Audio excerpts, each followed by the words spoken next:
the OMG era.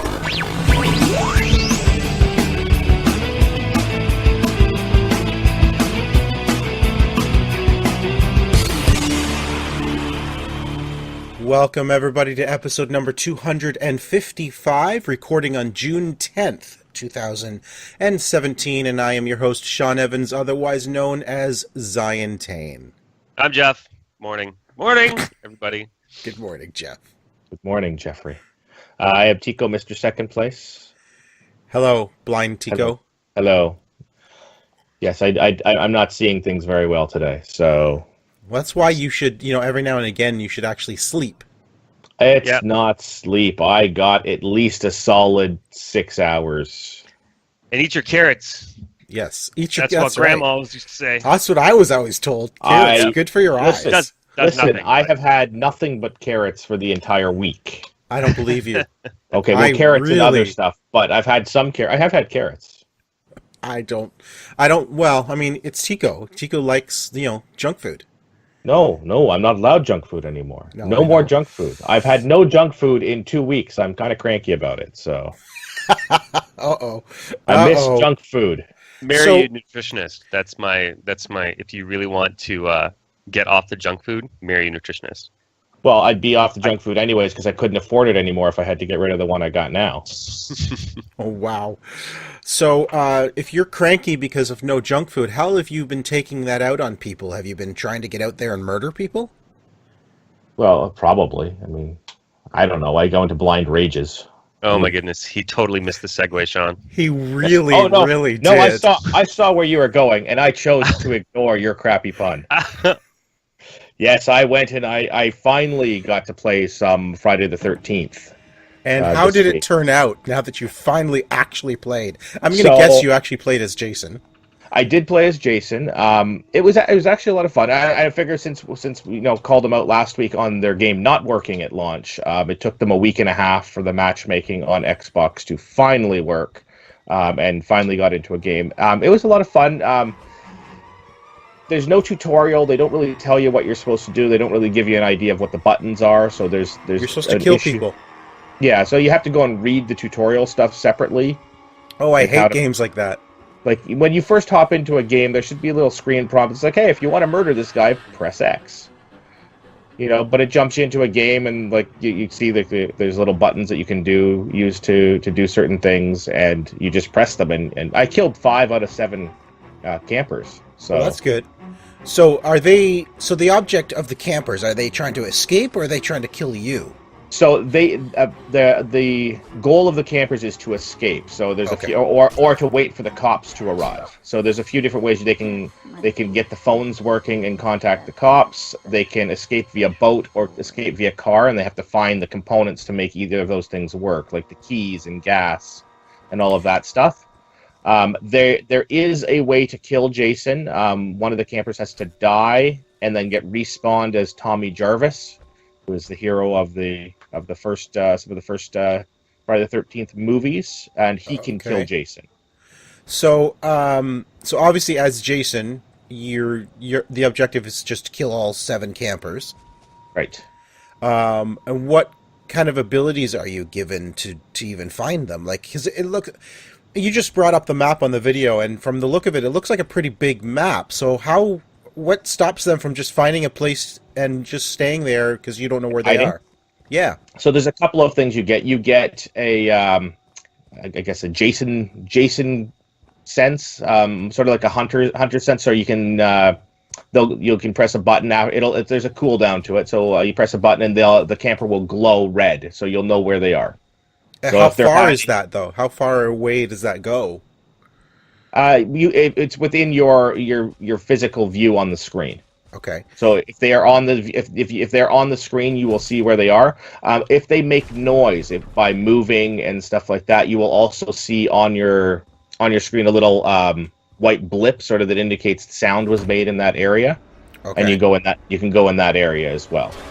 Okay. So there's a speed mode. You can again. There's another one where you can open up the map and sort of teleport to a spot on the map. And then there's another one that sort of does this sort of Evil Dead shoot through the forest thing, sort of you zoom forward in the forest to get ahead of a camper who's running from you and stuff like that. It is a little hard to control, but it is effective if you're trying to cross a big area at once. Now, have you played as a camper? No, not yet. I was only fortunate enough to get into one match during this week. I have had some issues with my eyes, hence the no glasses right now. So I have not played a ton of stuff this week because of that. So I've played one match, but my eyes have been sort of bugging me, so I have sort of been away from the screen a little bit this week. Okay. So do you know, though, what abilities the campers have? So they'll have they can find weapons to use against Jason. So most of their abilities will stun Jason. Okay. So and their whole thing is they have to hide and try to get away, run away from Jason while they're finding these things to try to escape. The match I played as Jason, the campers, they didn't do anything. It just timed out at the end of the time. I'd killed 5 of the 7. They didn't escape, but the cops arrived, so that ended the match. Why is Jason afraid of the cops? He's not afraid of the cops. When the cops arrive, they sort of put the campers in a car and drive away with them very quickly. Oh, okay. They rescue the campers. They escape. Escape. Gotcha. Okay. So, are you happy now with the game as it is? Like, you kickstarted the game, so are you kind of happy that you have it now, or? I'm a fan of the genre. I'm a fan of Friday the 13th. I like it. It looks fun. There's some glitches and some issues and stuff here and there. I'd like to get into it and play it a little bit more, and I'd probably have to read through the tutorials in order to really use all of the stuff that you can get from use all of the different skills that Jason has and the campers have, and you build up skills as you go along. So there's a progression system as you go along too. So I finished that first match, and I went, because I killed 5 campers, I went from level 1 to level 3, and I unlocked some perks as well. So you get to keep those levels as Jason when you play again. Yeah. Oh, yeah. Okay.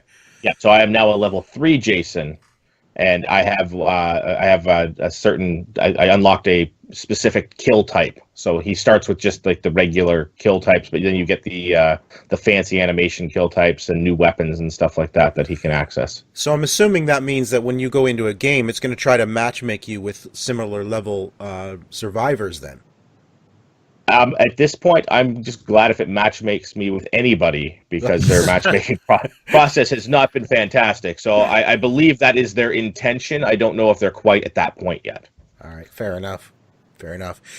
So you've got a couple of games you played actually last week, I guess. We didn't get a chance to talk about them. Yeah. Yeah. So first one, these are all provided by the publisher or developer. Publisher, developer. Somebody provided it. Somebody gave them. They were very nice to do so. So Embers of Mirrim is a game that came out about a week and a half ago. This is a puzzle game, platforming puzzle game. You play as these 2 weird aqua dog. I don't know. You get close up. They look aqua cats. They look like cats with like fish tails and some scales and stuff like that. And wings. I think he has has wings. Yeah. And wings. So they're weird. So there's a black cat and a white cat creature. There's a whole little story cinematic at the beginning, and they don't like each other very much, but they somehow get fused together. And so now they have to try to figure out how they're going to, I guess, the story's a little confusing, but they have to coexist for a little bit. So you can jump up and you press the right trigger to separate them. And there's so there's a platforming thing. There's a different, one purple one green one. So you have to jump up, separate, and then you can clear these certain areas that are specific to each color. So you can, like, there's a purple gate that only the purple cat can go through, and a green one that only the green one can go through. So you have to run around and do your platforming, and then separate to do that, and then they pop back together in order to continue on. And how are you controlling each of them when they're separated? Left and right thumbstick. So it's like Brothers: A Tale of Two Sons. Yes. Where you're controlling the characters individually, but in this case, it's a side-scrolling platformer rather than a 3D story. Yeah, it is pretty interesting. There's a little bit of a learning curve, particularly for me because I suck at games. But I had actually a lot of fun with this. The side scrolling, there's you can jump, you have to hover down at certain points.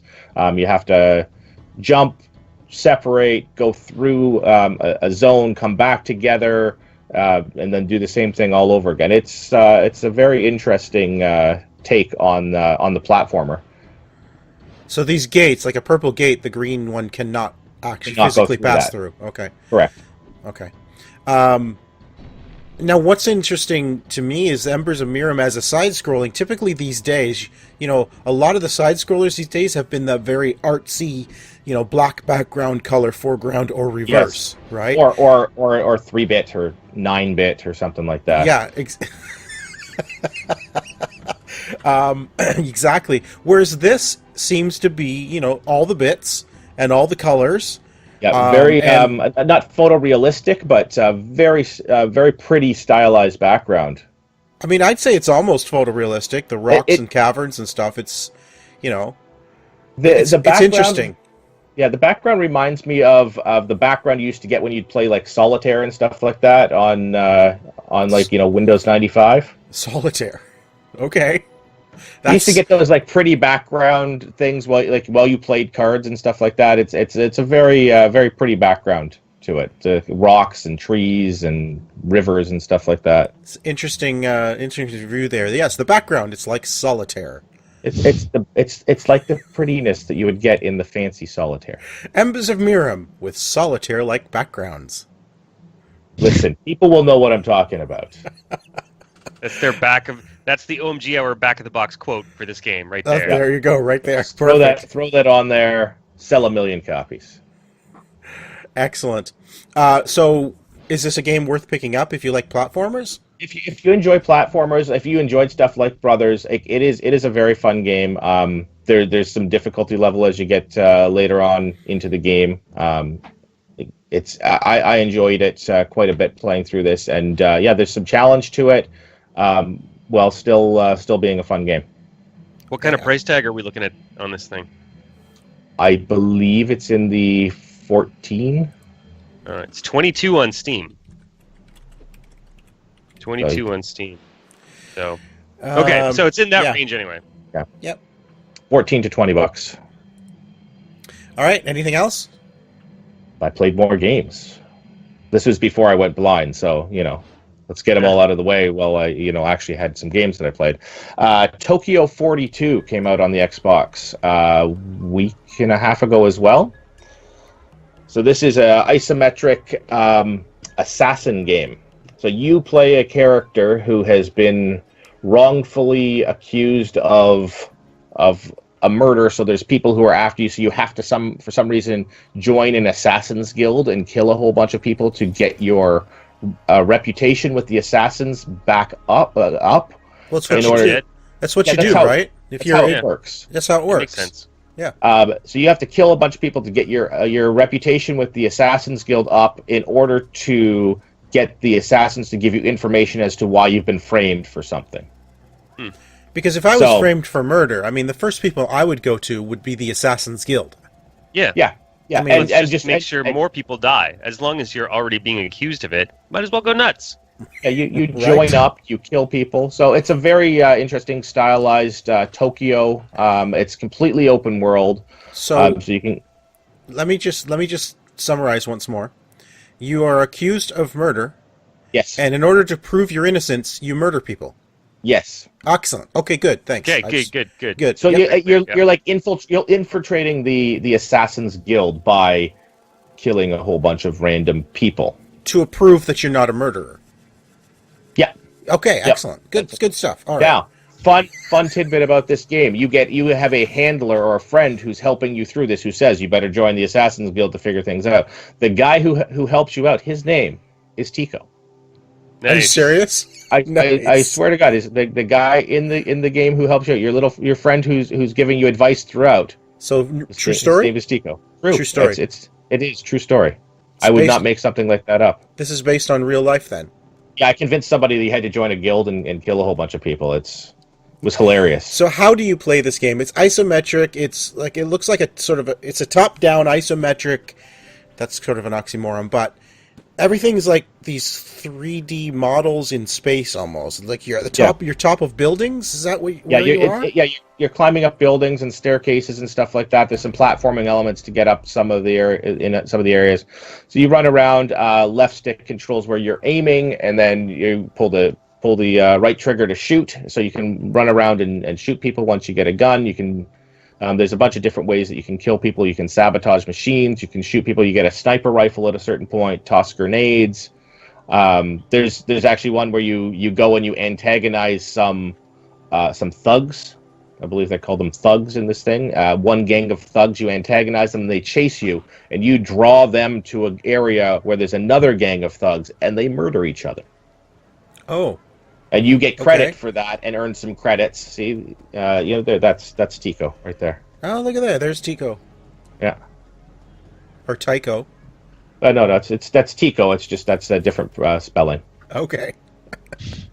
Tycho is the actual proper spelling of Tycko. So you played a game similar to this, Party Hard. How would you rate the two of them? Like, is this similar to Party Hard?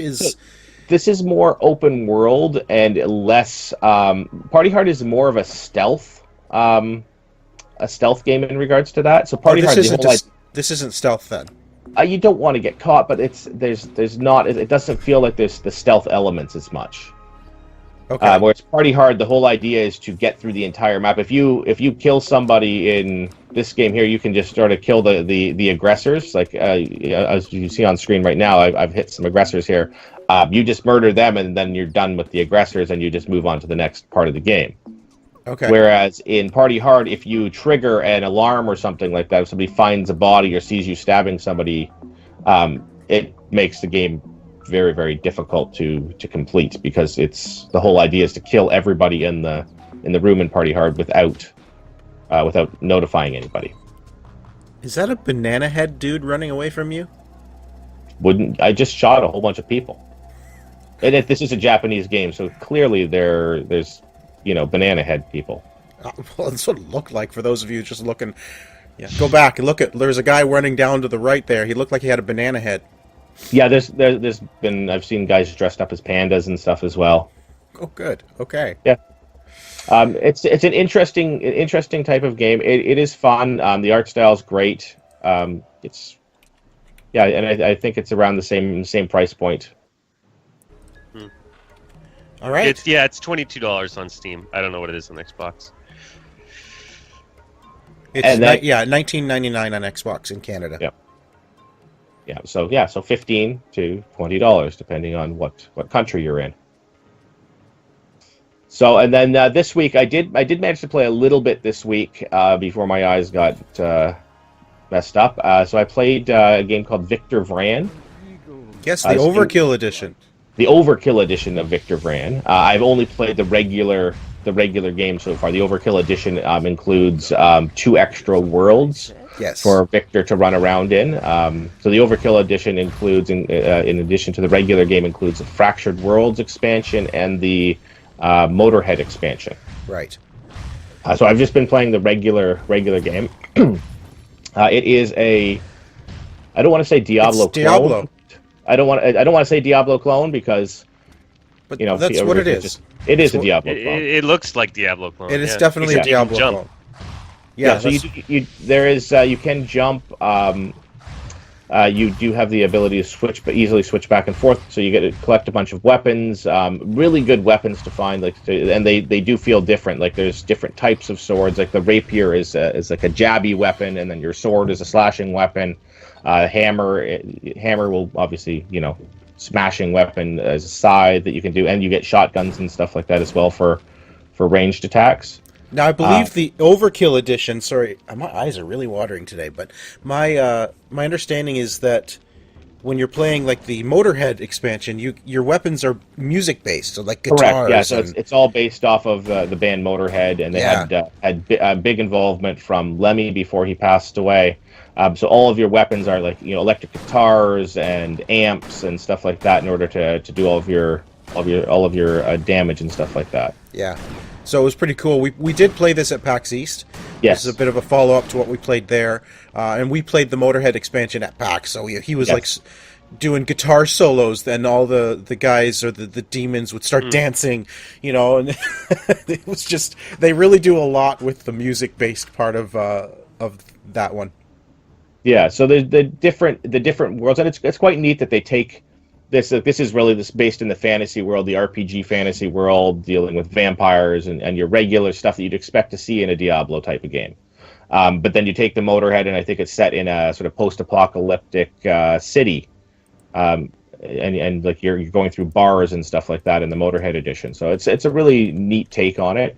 One of the fun things that in the main game that I'm playing right now is there is a character who sort of eggs you on as you go, called The Voice, and he's sort of just a guy in your head who's sort of talking as you go through the areas and is sort of narrating your path. He's like, and Victor went the wrong way down that hallway, but let's see what happens. And so he sort of talks. He sort of, he's teasing you. He's like calling you Vicky. He's teasing you as you go through. Some pop culture things. The Voice said, "Oh, I used to be a hunter too until I took an arrow to the knee." Nice. Yeah. So there's little homages to other games and stuff like that in the little comments that he makes. So it does make it more interesting instead of just running through and killing a bunch of stuff, because it sort of provides some flavor to it as you go. Well, it looks significantly more well produced than a lot of indie games that we see come through here. Yeah, it looks fantastic. I mean, it looks great. It looks on par with what you'd expect in Diablo, to be honest with you. It's well put together. The storyline is a little weak, but it's still a lot of fun. So Motorhead Through the Ages is you can buy each of these. There is a bundle to buy the Overkill Edition, which is $41.49 in Canada. A weird price. Yeah, so that's funny. It's $51.09. It's like $51.09 on Steam. On Steam, yeah. So Motorhead Through the Ages, the base game is $12.99. The Fractured World expansion is $12.99, and then the original game is $21.49. Oh wow! Again, it's $28 on Steam. It's usually the other way around. It's usually more expensive on the consoles than it is. And it's been out for a while on PC. It has been out for a while on PC. It's been I think this was a 2015 release on PC. Yeah, it's been out a couple years now. Yep. But it's surprising that it's actually cheaper on Xbox. Yeah. All right. Well, speaking of PC, Jeff, you've been playing on PC this week. I have been playing on PC. This week, absolutely. I have been playing a game. I talked about it a long time ago on the show. It's a little game called Black Desert Online, and another MMO. It's an MMO. It is an action combat MMO. So it's a funny little game. It reminds me a lot of this game that I used to play called. It had words in the title. Do you know that game? That had words in the title? Yeah, I was going to play that one, but he couldn't read. No. Bleep, bleep, bleep, bleep. Let me just it's in my library somewhere. I got to find it. So it's an MMO, but it's not like a World of Warcraft game in any sense of the imagination. It's one of those games that has a lot of housing, a lot of crafting, a lot of trade. You actually have to carry stuff from one side of the map to the other. What the heck is the name of that game? Jeez, Miranda and I played that forever. Yeah, no. It's literally It's not one I played then? No, it's not one you played. Okay, then I have no idea. If it had words in the title, then whatever. Oh, I can't find it. It doesn't matter. Anyway, my point is that it's not just about fighting things and moving on. There's a lot more to it than that. So, you can, when you craft stuff, you can establish trade routes. And then you can actually hire wagons, and then you can drive wagons across the world. There's no fast travel in the game at all. Oh, so if I'm way ahead in the game, and then Sean, you start and you want to play with me, well, we have to physically move Find there. each other. Wow. Yeah, they get around that kind of stuff because you can just set a path to Sean, and then you hit T, and then it'll just walk you there automatically, and you literally don't need to do anything. But what if enemies are in your way? It'll take you down roads and stuff. Oh, okay. Enemies don't like roads? No, yeah. So for the most part, they don't like roads. so far. I haven't got, like, I'm only about level 20, so I haven't really seen a lot of the game yet. I feel like I've barely scratched the surface, even though I've played every day this week. But for the most part, so far, they seem to stay off the roads if you're moving. If you stop and they tend to wander near you, then they're going to be like, rah, rah, rah. But, yeah, so bad has been bad. So it's got a bunch of stuff like that. It's got player housing. I don't know if it has farming yet, which is something that my other game, I wish I could remember what it was called, had. That's called Farmville. No. Like, seriously, like, in this other game that I was playing, I wish I could remember the name. I gotta find it. Farming Simulator 18. No. You would, there was, like, communities all around the game world. SimCity. And you could buy a plot of land for your house, and then you could build a house on it, you could build a garden on it, and then you'd have to tend it. You would have to water it, you would have to harvest the crops and all this kind of stuff, and then you would take all that stuff, and then you would carry it across the world to wherever you wanted to sell it and how far away it was, depending on how much money you got, and that's how you generated money. This game does a lot of that stuff too, although I think without the farming. Anyway, so that's all the extra stuff that it does. But the other stuff it does is has a really crazy real-time combat system that is completely combo-based. So there's, if you're watching on the video, you can see I've got a skill bar on the bottom of my screen, right? Well, unlike every other game I've ever played, you don't actually touch that thing. You don't press 1, 2, 3, 4, 5, 6, 7, 8. Everything is a combination of Shift, R, F, E, right click, left click, hold down Shift and left click. Like, what? You're not. Yeah. And you can do combos on the fly. So it's almost like you're playing like Street Fighter while you're doing your combat, because you can pull off all these moves by combining different things. And every class, it doesn't matter if you're a Dark Knight or a Sorcerer or a Archer, has a huge staple of melee abilities. So I'm playing a Sorceress here, so I can cast a whole bunch of different spells, but then I can also go up in close and like wreck people. And the like Elemental class that, Sean, like you would play typically in a game like this, yep, you too have, even though you have like fireballs and electric, like chain lightning and stuff like that, you also have a bunch of melee attacks that you need to use in order to charge your mana meter, basically. Okay. So you can do a bunch of up close stuff, a bunch of far away stuff, and the whole game works like that. And it's combos of like Shift, left click, and then press F, and then you do some crazy move. So the combat is really cool, and I gotta say, by far and away, it is the best combat system in any MMO I have ever played, because it's very engaging, right? Like, you're pulling off a lot of crazy stuff. So this other game you were talking about, was it Worm Online? No. If you really, really want to know, I can just keep like talking on about something while I'm going through my list of games, because I know I have it in Steam somewhere. And if Miranda was awake, I could just ask her. That's okay. I was just curious. I was looking it up while you were talking. Now, one thing I'd love to know more about is you've got a video here of the character creator in this game. I do. And it is by far one of the best character creators I've ever seen. Can you talk about it? Yeah. So I guess even before I talk about that, one of the big things I should mention is that this game is the best looking MMO that has ever been made by miles. So one of the first things that you get to do in this game is you do the character creator, right? Yes. And when the characters pop up, it's nuts. Your character generator, first of all, the people look like I don't want to say they look real, because it's a Korean game, right? So everybody looks like a fancy doll, but you've got hair that you can like that flows and moves and stuff. It's not like super plastic hair. You can see individual strands of hair and stuff. Even in the character creator, you can sort of see shifting as you turn your character there. There's boob jiggle when you turn your character. That's the first thing Tycko notices. Yeah, boob jiggle. Listen, my eyes aren't working well, but I saw that. Boob jiggle has been in video games, especially ones that come out of Asia somewhere, for a long, long time now.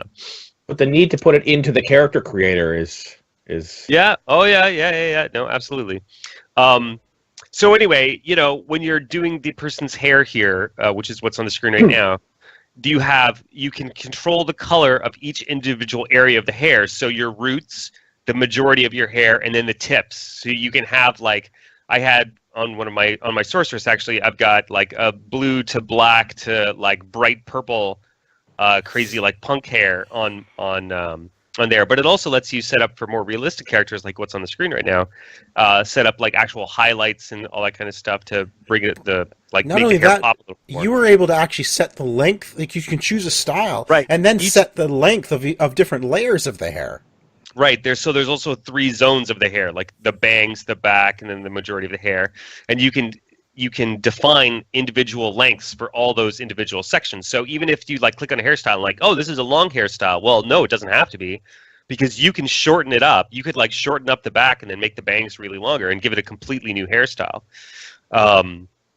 Also, now that we're here, when you're manipulating the face, there's, I don't know, like 50 zones on the face where you can individually grab and start pulling things around. And it's not slider based. I mean, it could be if you wanted to, but you can actually like grab and like pull the cheekbones apart, open the mouth a little bit, raise the eyebrows. Wow. Also, on the hair, something else you could do, not on this particular hairstyle that's on the screen, but on a different one, is if there's bangs and you don't like how they're like right in front of a person's eyes, you can actually click on that hair and then like move it out of the way. No way. Yeah. Oh my gosh. That is I mean, very detailed. The details, like when you're defining your avatar's eyes, there's 3 tabs worth of options for eyes for like pupil, or I'm sorry, retina, iris. I don't even remember what they are. Oh, it's on the screen right now. Only it's really small. Oh, and the lens, and you can define like 3 different colors for each one of the 3 different areas of your eyes. Like, it's crazy. It is nuts. So, I don't want to go on and on because you get the idea, but the whole character creator is like that. So the thing I mean, this is amazing character creator, but at the same time, I'm thinking, you know, if you look at the gameplay, you don't see any of those details really, because you're kind of behind the character and like, do you ever actually see your character up close while playing? No, so that's one of the really weird things about the game, because if you think about a lot of other MMOs now, like when you go into like a story sequence, you'll see your character, and then that'll get like, you know, Guild Wars 2 did that. Like if you went to go talk to someone, it would open this conversation screen, and like it'd be like very old school JRPG style, right? Where like the person you're talking to is on the left and you're on the right and you're having this conversation. Or even like Mass Effect style where there's an actual animation scene like that. There's none of that in the game. So what's the point of having so much detail in a character creator in this game? There is a photo mode where you can go around and take pictures of things and then share them on social media. I have not done that. Well, I guess technically I kind of have because I uploaded that video to YouTube. But yeah, there's very, very little point to it in the game. So, and I'm going to end on this. The game is super deep. It does a lot of things very differently from a lot of MMOs, which makes it very fresh to play. But you spend a lot of time in YouTube trying to learn systems. Oh. It's a very complex. It's one of those games. They really do. It's not as bad as something like Elite Dangerous, where they're like, you literally just start in a space station and there's no tutorial, right? But there's a lot of deep systems in this game pertaining to economy that they don't even talk to you about ever. So you really got to do your reading. All right. Well, thanks for that. I may check it out. Is it a free-to-play game or is it's not. Oh, it's it just came to Steam. There's 3 ways to get in. The base game is only $10 to give it a try, so it's not that big of a deal. Then there's a $30 pack, which gives you a bunch of bonuses, and then there's like an $80 pack, which gives you even more bonuses, and it's like a free horse or a free costume or free 30-day pro account or all that kind of stuff. So this is not a monthly subscription game then either? No, it's not. It's Guild Wars style. Excellent. Yeah. Oh, good. All right. Well, thanks for that. If you like MMOs, but you said it's super deep, so really think about it before picking it up. Or watch the videos first. Watch the online stuff first. Yeah, $10 is not a bad entry-level price to get in to try it. If you like pressing buttons. Yeah, well, if you can't help yourself. I mean, I'm one of those people who... Keyboard and mouse only, I'm assuming, Jeff. It does have controller support. Although I tried to play it with the controller, and it really wasn't that great. It has not been optimized. Okay. That's for sure. All right. Well, on that note, gents, let's move on. OMG.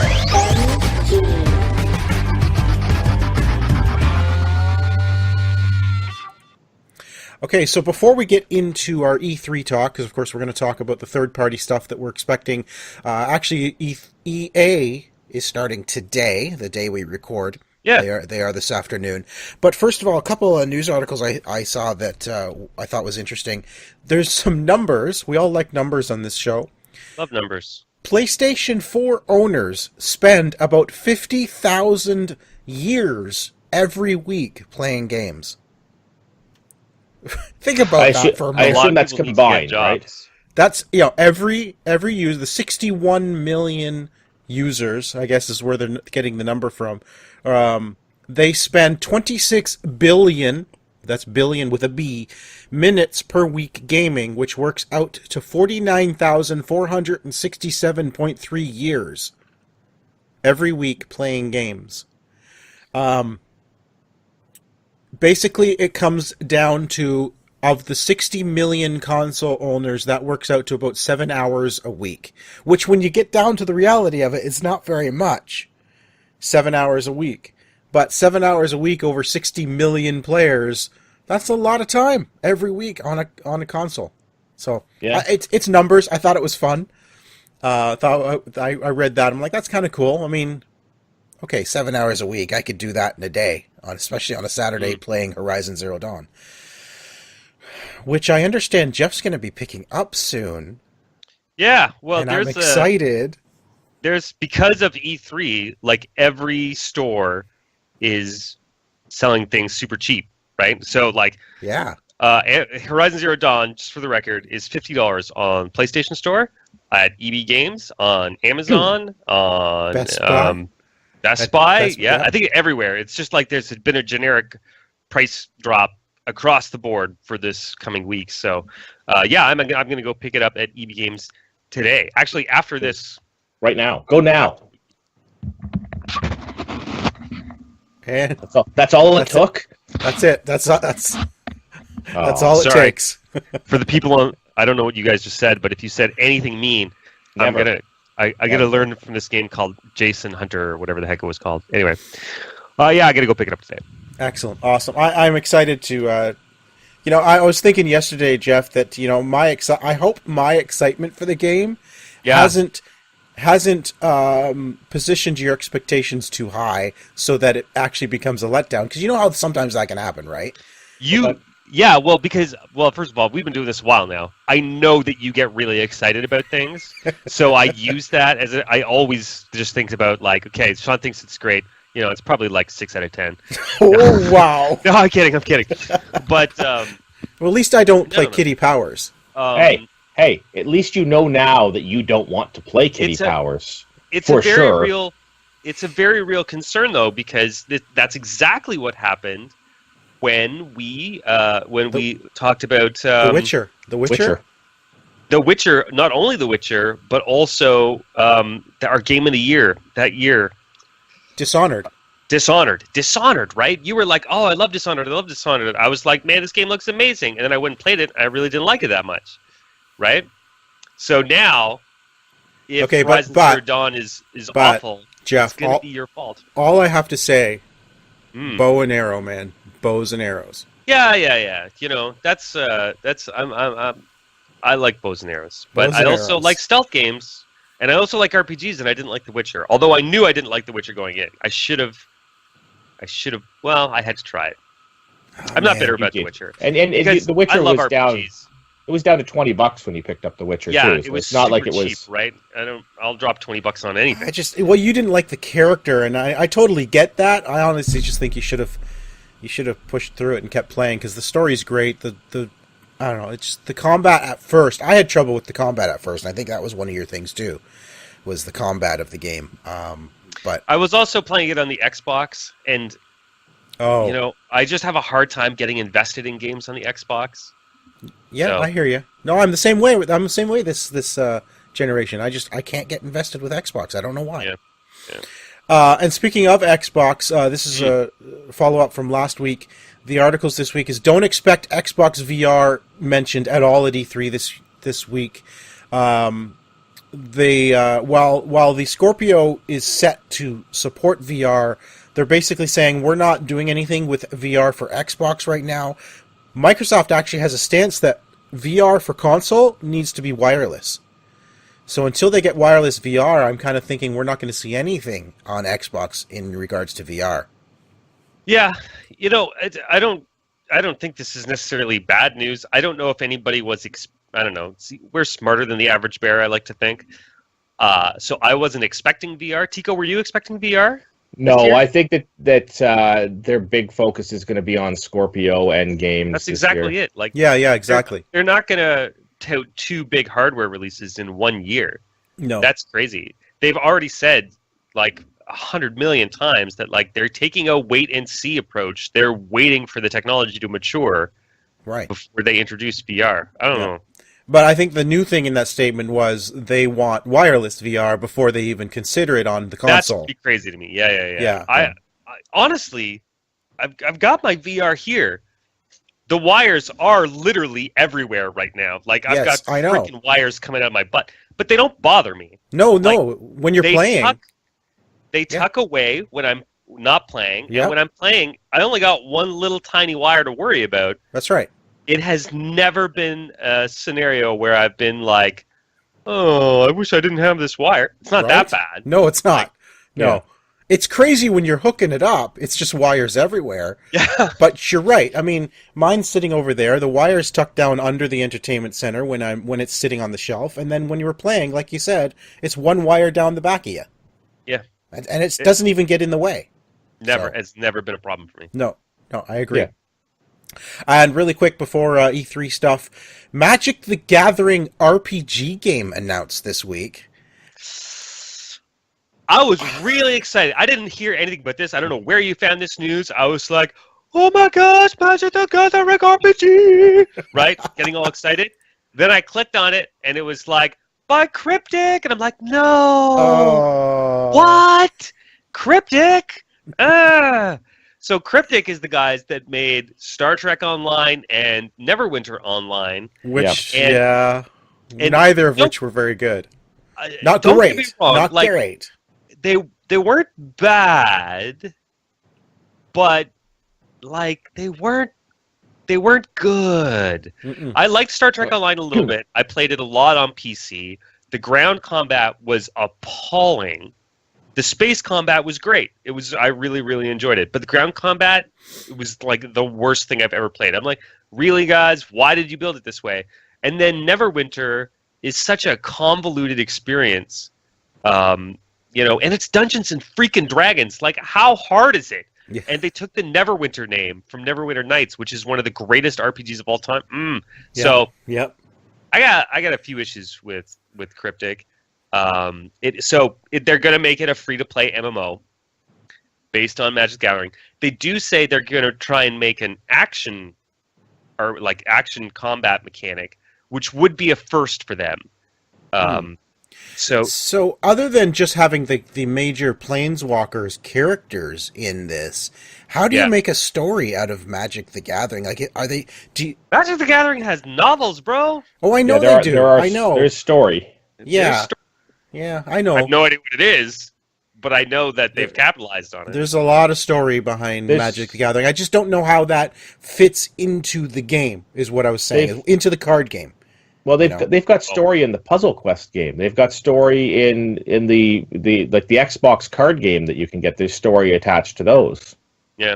Yeah, that's true. How it works, I don't know. I mean, it's going to be the same thing as every other Cryptic game, right? Go kill 5 rats, or space rats in the case of Star Trek Online. And then they'll just tell some stupid story, and then it will be in the world of whatever world the Planeswalkers live in. Yeah. Or I guess they live in different planes, actually. Whatever, man. I don't know. It doesn't matter. Magic the Gathering. Mirrodin. Maybe it'll take place in Mirrodin. Sure. Is that a thing? I don't even know. Mirrodin. I just beat the game. All right, let's move on to E3. So JJ Mahoney, good friend of the show, he forgot to give us his Scorpio thoughts last week, so he chimed in. Figured we'll read them first. He says, "I totally forgot to send my Scorpio thoughts." Yeah, JJ, I just said that. Repeating myself here. So yeah, seriously, come on. So real quick, as much as I love my Xbox One S, Xbox doesn't have the exclusive I want. I grabbed many of them, Gears, Halo, etc., but the stuff I really love is on PlayStation: Uncharted, Bloodborne, Horizon Zero Dawn, etc. And if all Microsoft is going to do is say all your favorite Xbox exclusives will look better, it won't get me to buy one. Yeah, I think we had the same thoughts last week. Yeah. You know, it needs exclusives. Like saying that Scorpio is going to make all your Gears and Halos look better, it's not enough. It's not. Yeah. It's not worth the $400 to $900 investment if that's all it's doing. Yeah, that's a big broad. Well, I'm covering myself, and that way, when it's in that range, I can say I predicted it. Right. Excellent. This is Tycko's thing today. It's all about ranges. Ranges. Yeah. All right. Ranges. I totally agree with him, though. I mean, and that's been my stance this generation. I prefer the PlayStation. That seems to be where all the games I want are, you know. And yeah, I think Jeff. For Crackdown 3, yeah. Well, sure.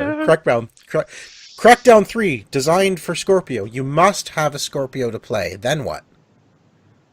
Meh. Then it's like meh. Then you wait for more. You know. From things like the Switch, it's hard to buy a console for one game title. Well, that's just it. Yeah. Yeah. They're not going to do that. That's totally against their policy. But all right, gents. Yeah, it's funny actually. You know, now that I'm thinking about it, like Sony does at least 2 exclusives every year, right? Usually more than that, because they have like their like Horizon Zero Dawn was like their midway release. Right, well, and then they'll have their holiday release. Sorry, February. I thought it was later than that. Yeah, February. Yeah. Oh, was it delayed? It was delayed. It was supposed to be, I think, November originally, and then delayed to February.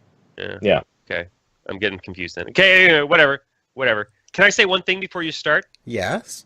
Can I just say how shocked I am that we actually don't really know that much about what's going to happen the next couple of days? Yeah, me too. Usually we can go through like, here's all the leaks and what we expect to see. I got nothing. Maybe I missed it. I was pretty busy this week, but I didn't see any like major leaks. No major leaks. I mean, there was a Game Informer leak. An early copy of the next month's magazine is out, and Assassin's Creed Origins is on the cover. So that's and it has a release date of October 27th.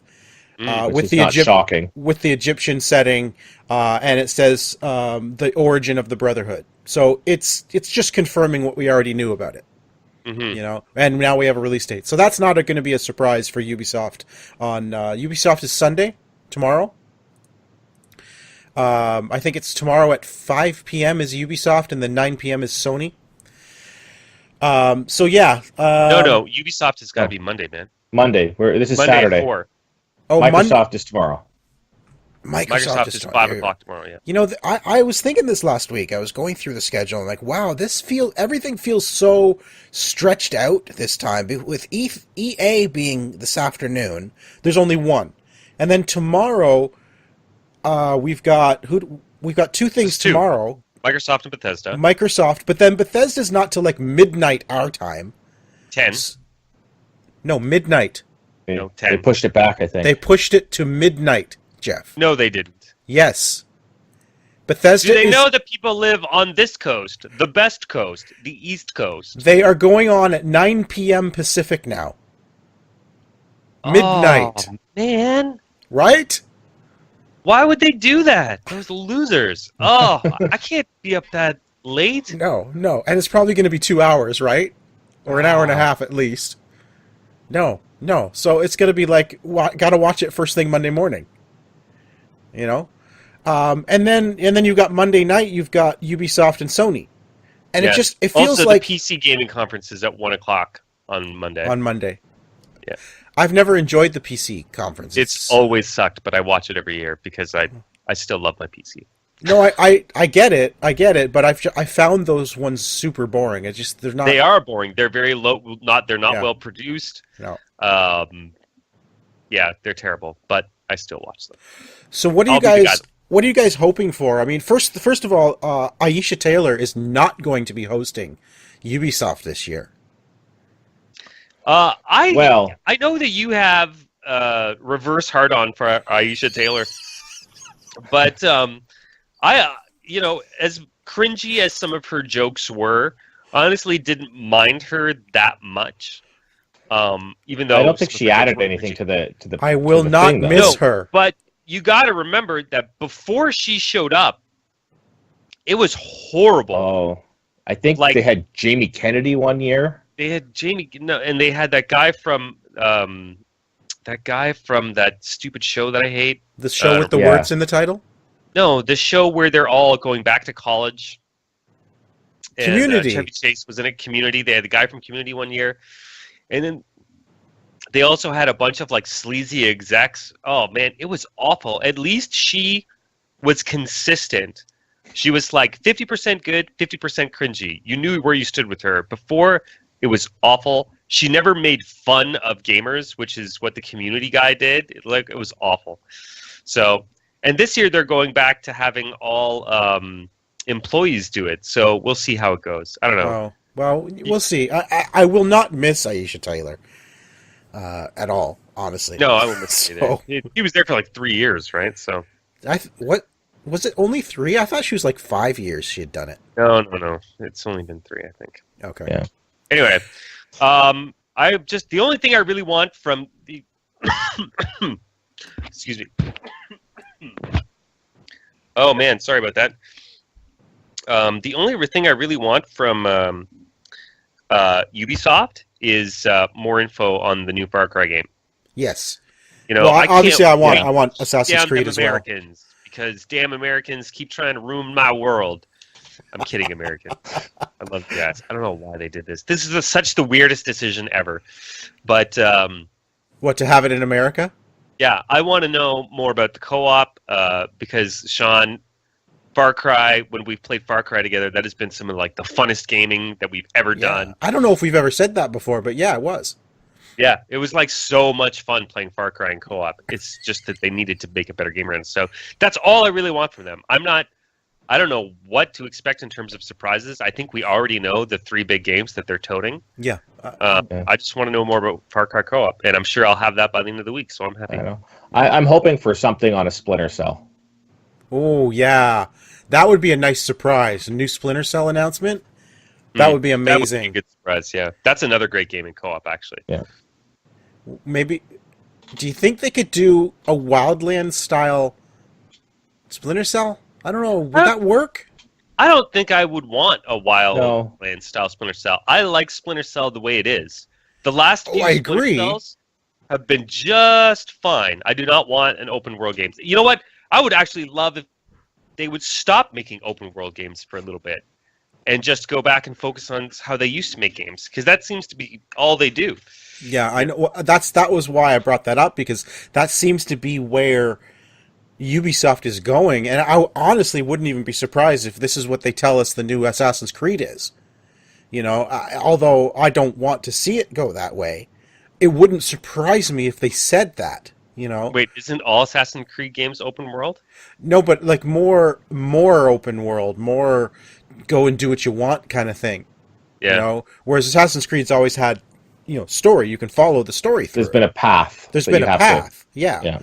Whereas I wouldn't be surprised if they open it right up and say, "Go ahead, you're an assassin. Go do your thing." Yeah. Mm. Well, I mean, because that's essentially what Wildlands is. Just go do your thing. Yeah, but I think story suffers from that. Yeah, absolutely. Oh, the story in Wildlands is completely inconsequential. You shouldn't play Wildlands if you like a good, strong narrative. That's for sure. No, there is no narrative, because the fact is you can go do what you want, right? Yeah. So I don't expect much more from Ubisoft. I do hope for a surprise announcement. I don't know what it would be. A Splinter Cell, I think, would be great if we heard about that. I know that the new South Park game will be there again.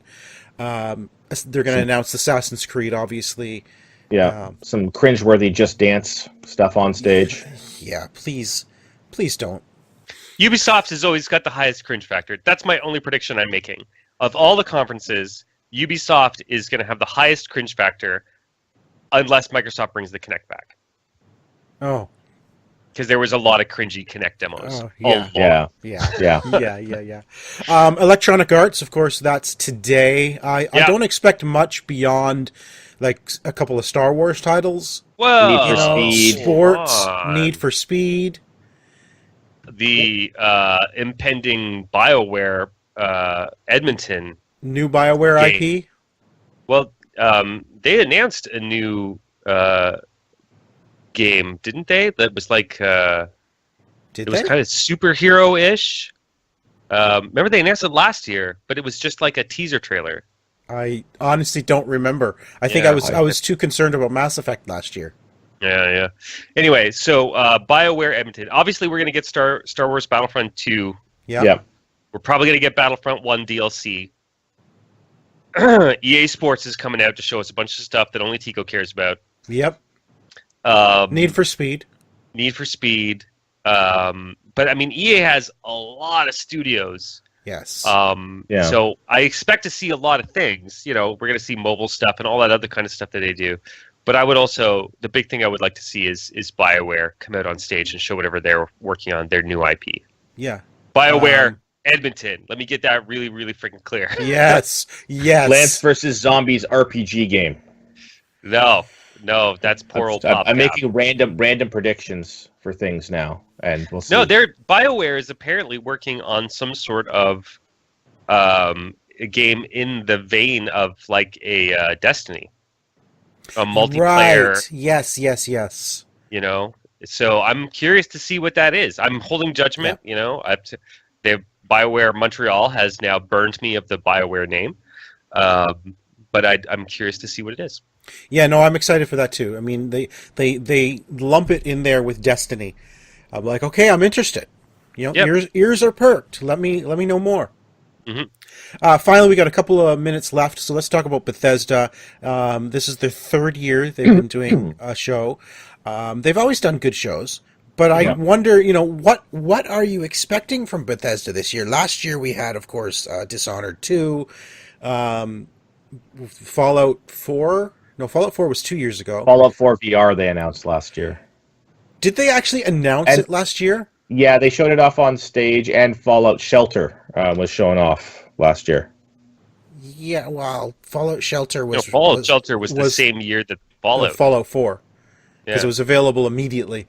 Yeah, it was like right then and there. So are we going to see more Fallout 4 VR? Maybe. If so, is it for all VR platforms? That's all I want to know. You know? That's tough. I mean, I know. I hope it's not just for PC.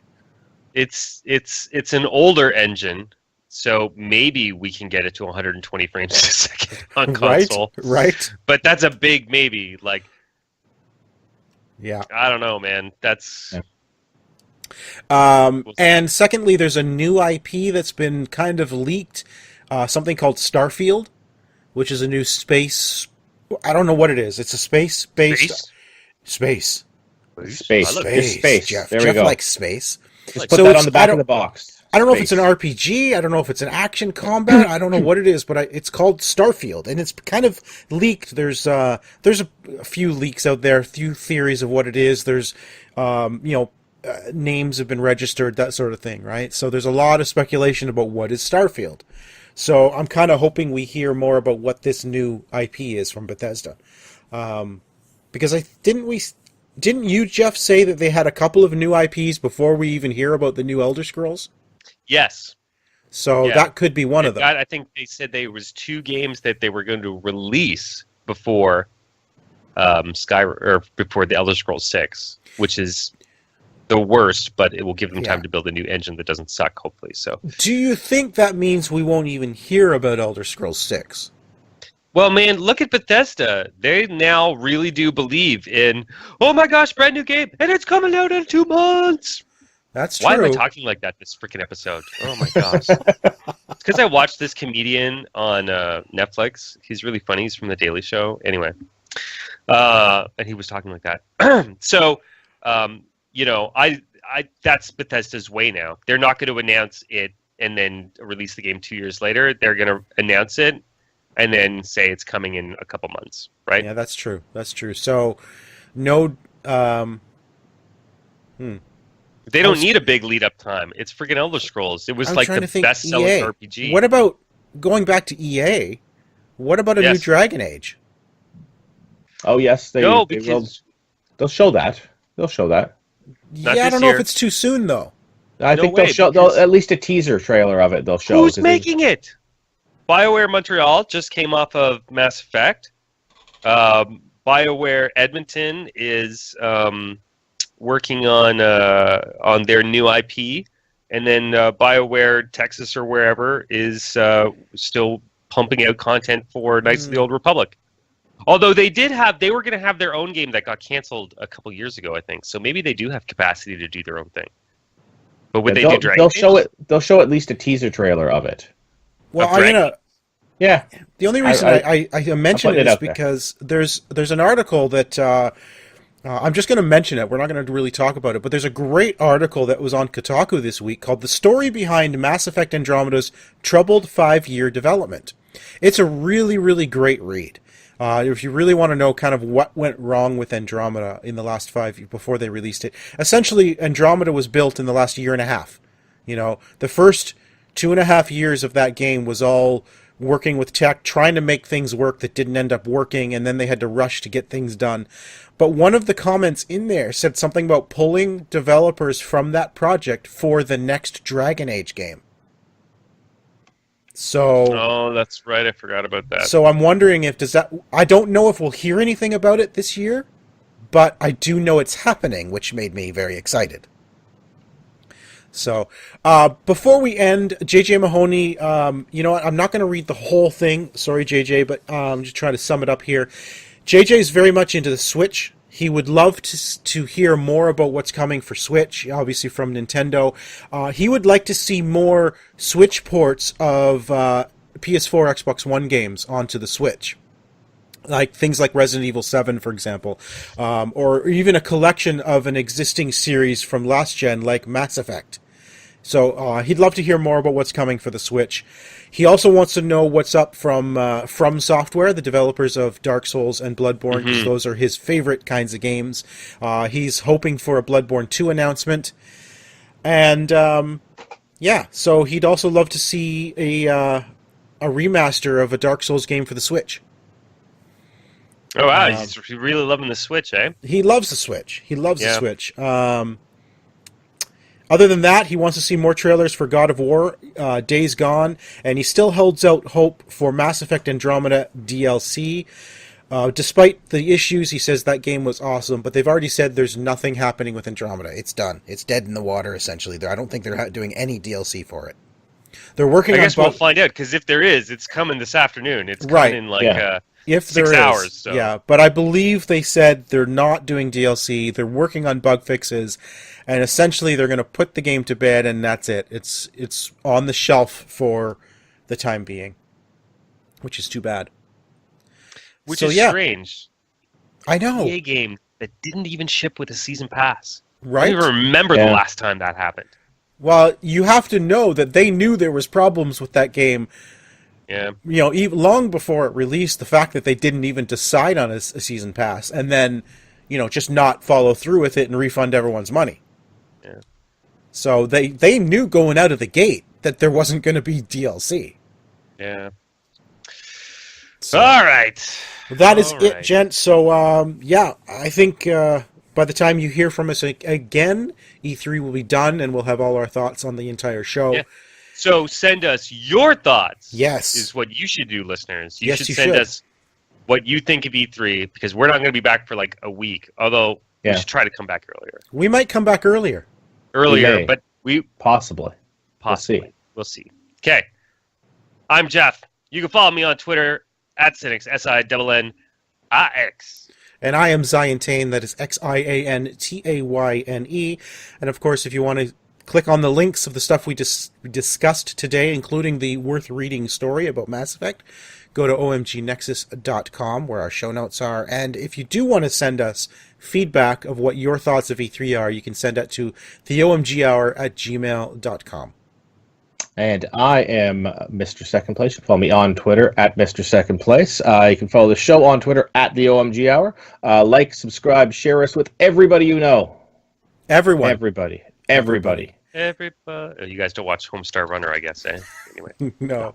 All right. Enjoy E3, everybody. We'll be back after E3 to discuss what we thought of it. Have a good week. See you then. Cheers, Bye, everybody. guys. Woo.